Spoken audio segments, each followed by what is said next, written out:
The following story is a fictional narration intended for storytelling purposes. Amos Dexter never wanted a war. He just wanted to run his 300-acre ranch in peace, like his family had for generations. But when a group of suburban elites moved in next door and decided they could control his land, they made a fatal mistake, because Amos wasn't about to roll over. They wanted a fight. They got one. Amos Dexter had always known the land was more than just dirt and grass. It was history. His 300-acre ranch in Oklahoma had been in his family for generations, passed down like a sacred heirloom. His grandfather had bought it for next to nothing during the Great Depression, turning it into a thriving cattle ranch. His father had expanded it, and now Amos, at 50, ran the place with the same no-nonsense attitude that had kept it afloat for decades. The ranch was his life, his legacy, and as far as he was concerned, nothing and no one would ever change that. At least, that's what he thought before the suburb people moved in. About 2 years ago, developers bought the land adjacent to his property and turned it into Ridgewood Valley, an upscale housing community filled with people who wanted the country lifestyle without the reality of actual rural living. These weren't farmers or ranchers. They were wealthy suburbanites who thought driving an SUV and having a backyard garden made them rustic.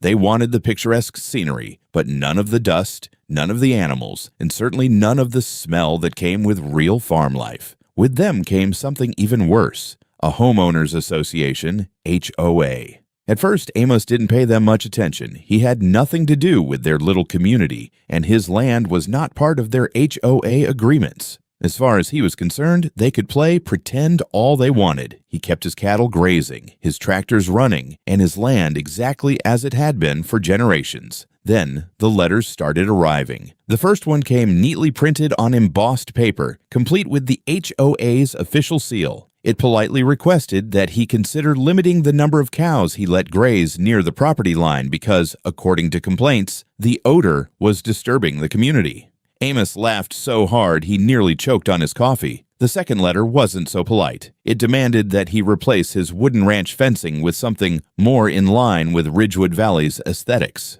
Another complaint mentioned that the roosters crowed too early in the morning, disturbing the peaceful ambiance. The third letter went even further. It claimed his tractor use was disruptive and that he needed to limit heavy machinery operations to approved hours.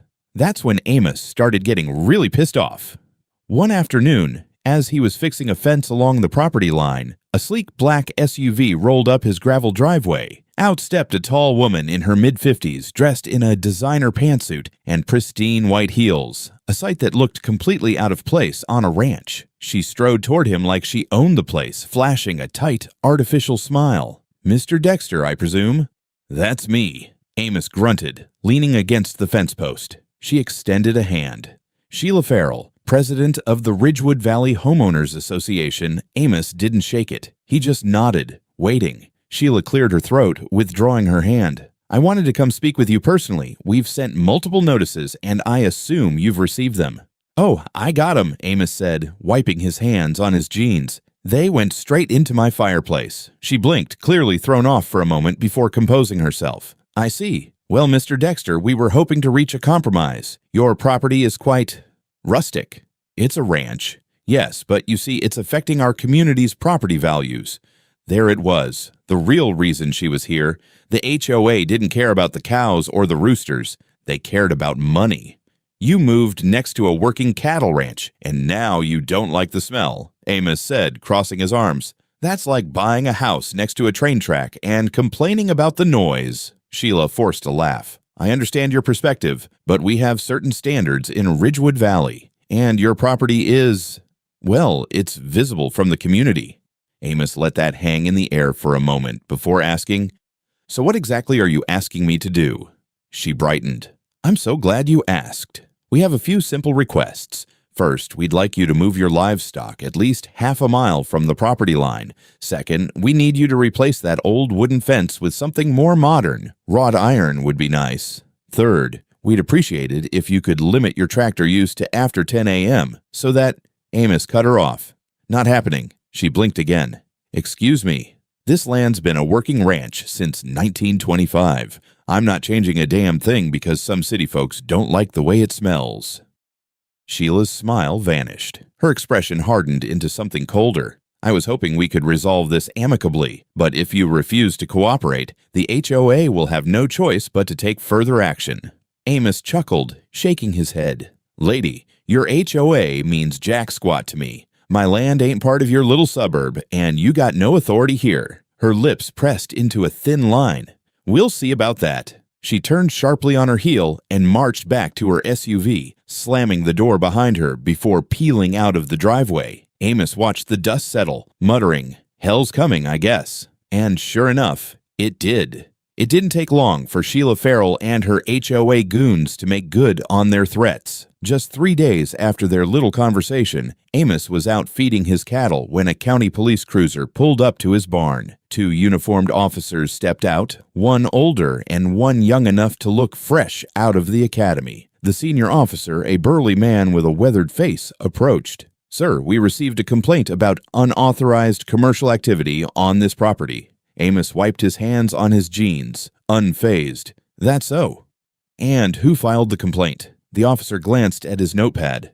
"A Miss Sheila Farrell." Amos let out a short, humorless laugh. "Figures." The younger officer chimed in. "Are you running any unlicensed businesses out here?" Amos gestured at the cows. "This is a ranch, son. I sell beef, eggs, hay, same as my family's done for generations. Got all my permits, if you need to see 'em." The older officer sighed. "Yeah, that'd be good." Amos led them inside, where he pulled out a thick binder filled with official state and federal agricultural licenses. The senior officer flipped through them, nodding. "Well, everything looks in order." He turned to his partner. "Guess we got ourselves another false report." The young officer frowned. "That's the 3rd one this week from that HOA." The senior cop rubbed his temple. "Yeah, and every time it's a damn waste of resources."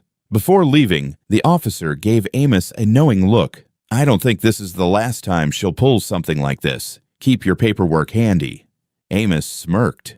"Oh, I will." A week later, a county zoning official showed up, clipboard in hand, claiming they had received multiple reports of unsafe structures on the property. Amos walked him through the barn, the stables, the equipment sheds. Every single structure was up to code. The official seemed annoyed. "Look, I have to follow up on every complaint. I don't suppose you know who's filing them." Amos folded his arms. "Take a wild guess." The official sighed. "Damn HOAs. They think they run the whole county." After another fruitless inspection, the official left. Amos watched him go, shaking his head. The HOA was trying to drown him in bureaucracy, but they weren't done yet. 2 days later, Amos woke up to a loud banging on his front door. He opened it to find a state agricultural inspector standing there with a stern expression. "Morning," the man said. "We received reports that your livestock are being mistreated." Amos gritted his teeth. "Let me guess, Sheila Farrell?" The inspector didn't confirm or deny it, but the look in his eyes said enough. "Let's go see the animals," Amos muttered, leading the way. He walked the inspector through every inch of the ranch, showing him the healthy cattle, the clean feeding troughs, the properly stored hay, and the well-maintained pens. By the end of the tour, the inspector looked exasperated. "This is one of the best-kept ranches I've seen. I don't know what game these people are playing, but this was a complete waste of my time." Amos watched as the inspector drove off, his fists clenching. Sheila wasn't just trying to annoy him anymore, she was actively trying to destroy his way of life. And Amos wasn't going to take it lying down. Amos knew that Sheila Farrell and her HOA weren't going to stop their little war anytime soon, but he hadn't expected them to ramp things up so quickly. Less than a week after the false reports to the authorities failed, Amos was heading out to check on his fences when he noticed something strange. There were 2 men in HOA polo shirts standing by his barn, slapping bright orange violation stickers onto his tractor and equipment. Amos saw red. He stormed over, his boots kicking up dust. "Just what in the hell do you think you're doing?" One of the men, a thin, nervous-looking guy, took a step back. The other, a smug-looking HOA board member Amos recognized as Greg Whitman, crossed his arms. "This is official HOA business," Greg said. "Your machinery is a visual nuisance and must be moved out of sight immediately." Amos took a slow breath, trying not to explode right then and there. "You're on my land, Greg." His voice was dangerously low. "Which means you're trespassing." Greg scoffed. Ridgewood Valley has the right to enforce its standards on properties that are adjacent to the community. Amos laughed in his face. That's not how property law works, moron. Greg held up a printed copy of HOA bylaws, like it was some kind of holy document. Our legal team says otherwise. Amos pulled out his phone and dialed the sheriff's office. Sheriff, got some trespassers on my ranch, Amos said, staring Greg down. They seem to think they own my property. Greg's smug look finally faded. By the time the sheriff's deputies rolled up, Amos had a security camera recording of the whole thing. The officers took one look at the footage, then at the HOA clowns, and sighed. This again? One of them muttered. The deputies weren't amused. Greg and his buddy were fined for trespassing and forced to leave immediately. But Amos knew this wasn't over. Homeowners associations didn't like losing. The very next day, Sheila made her next move. Amos was working in the stables when he heard the sound of a chainsaw. He rushed outside and nearly had a stroke. A group of HOA hired workers was actively cutting down the old oak trees near his fence line, trees that had been standing for generations. "Hey, stop right now!" Amos roared, charging toward them. One of the workers, clearly just following orders, turned to him. "We were told this land is under HOA jurisdiction. Mrs. Farrell said these trees were unsightly and needed to be removed." Unsightly? Amos clenched his fists so hard his knuckles turned white. He didn't care who Sheila thought she was. This had gone too far. He took photos of the damage, recorded the workers admitting Sheila had ordered it, and drove straight to his lawyer's office. It was time to take the HOA to court. Filing the lawsuit against the HOA had given Amos a moment of satisfaction, but he knew it wouldn't be the end of their nonsense. Sheila Farrell wasn't the type to back down after getting a slap on the wrist. She was the kind of person who doubled down. But even Amos hadn't expected what happened next. For the first time in months, things had been quiet. No fake reports, no inspectors, no trespassing HOA members trying to slap violations on his equipment. Sheila and her board had gone completely silent after his lawsuit was filed. At first, Amos thought maybe, just maybe, they'd finally learned their lesson. Then he discovered the fence. It was early in the morning when Amos took his truck out to the northwestern edge of his ranch, a part of his land he didn't visit often since it was mostly open pasture. As he approached, something in the distance caught his eye. There was a fence where there hadn't been one before. Not just a fence, a full metal enclosure cutting off about 2 acres of his land, and in the middle of it stood a brand new sign, large and impossible to miss. Property of Ridgewood Valley, Hawaii. No trespassing. Amos's jaw clenched so hard he thought his teeth might crack. He put the truck in park, climbed out, and marched straight up to the unauthorized barrier. The posts were freshly drilled into the earth, the metal still gleaming in the morning sun. And inside the fenced-off land, he saw something that made his blood boil. Construction workers setting up what looked like the foundation of a structure. One of the workers spotted him and waved like it was the most normal thing in the world. "Morning. You here for the project?" Amos narrowed his eyes. "What project?" The man, some local contractor, wiped his hands on his jeans. "Summer house and pool for Sheila Farrell. HOA said they annexed this land from an unclaimed section of the valley." Amos took a slow, deep breath. Annexed. Unclaimed. This was his land, and Sheila Farrell had the guts to try and steal it right under his nose. Without another word, Amos turned on his heel, stomped back to his truck, and floored it all the way back to town. By the time he reached his lawyer's office, he was still so angry his hands were shaking. Jim Calloway, his attorney, looked up from his desk with raised brows.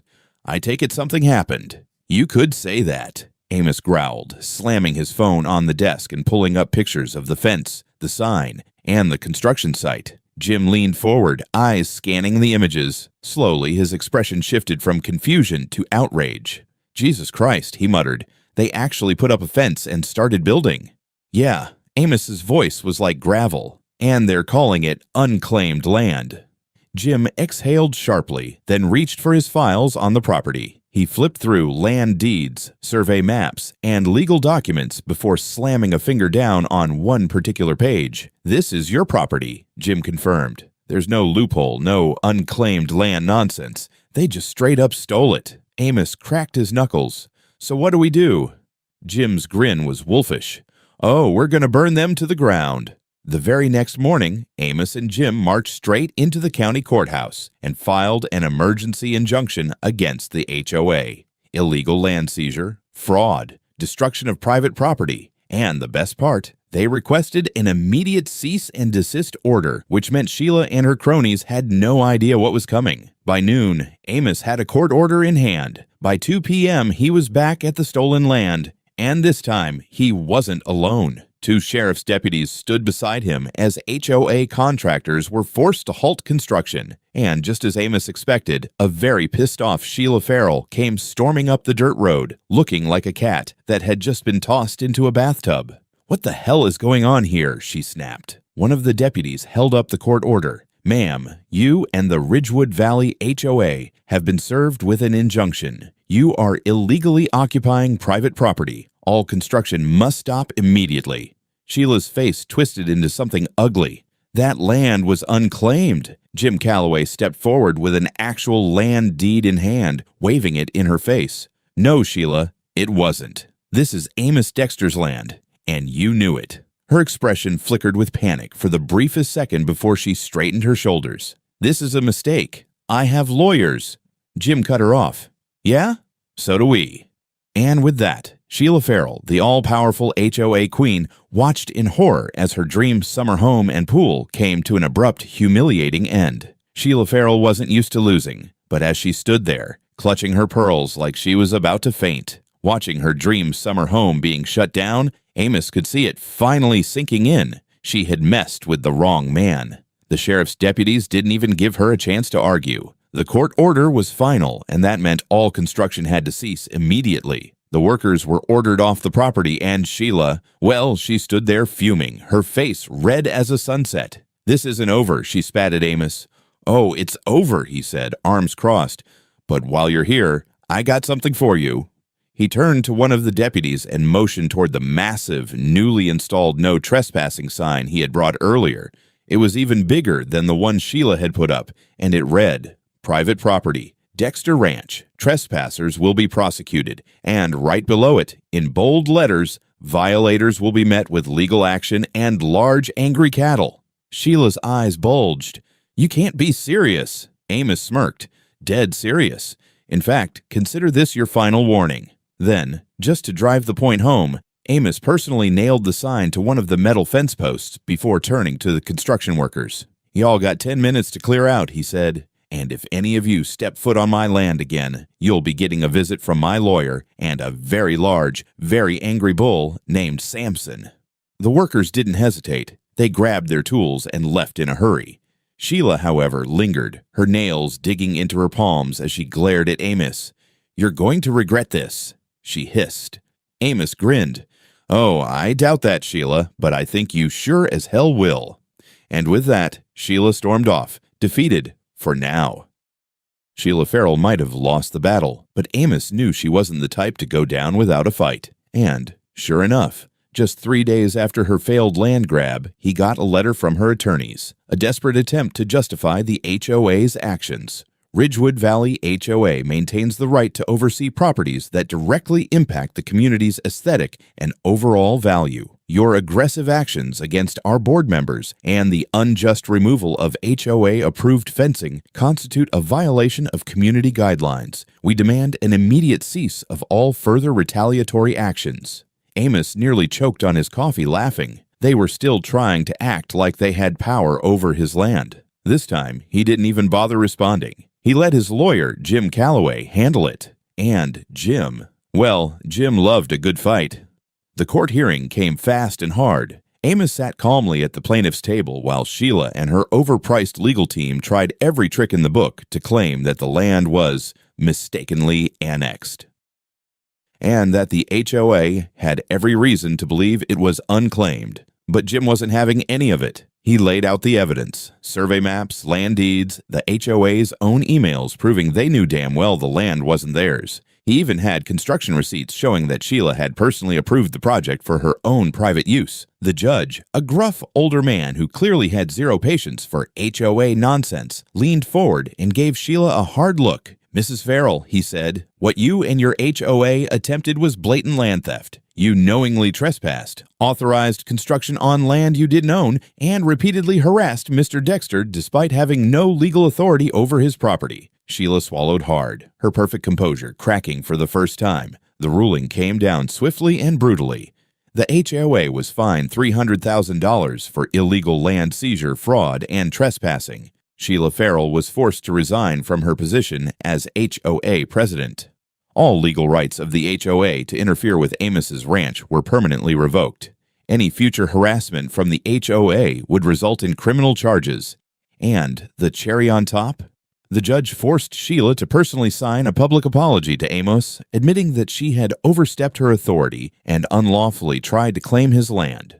By the time Sheila staggered out of the courtroom, she looked defeated, and Amos made sure she knew exactly how he felt about it. He tipped his hat and said with a smirk, "Guess Ridgewood Valley's property values just took a real hit, huh?" Sheila didn't answer. She just turned and walked away, her kingdom of control crumbling behind her. With Sheila Farrell gone, Ridgewood Valley's HOA had no teeth left to bite. Amos had won, and not just for himself. He had set a legal precedent that protected his ranch and ensured that no HOA in the county would ever pull this kind of stunt again. But the victory came with some unexpected consequences. In the weeks following the trial, something strange started happening. Residents of Ridgewood Valley, the same people who had once complained about his ranch, started showing up at his property, not to argue, not to throw more legal nonsense his way, but to buy fresh eggs, beef, and produce from the very farm Sheila had tried so hard to erase. One evening, as Amos was fixing a fence post near the old boundary line, a man in a crisp polo shirt and khakis hesitantly approached.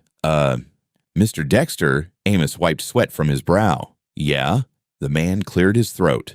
"I just wanted to say, a lot of us didn't know what Sheila was really up to. We thought she was handling things for the good of the community, but," he sighed, "turns out we were just as sick of her as you were." Amos raised a brow. "That so?"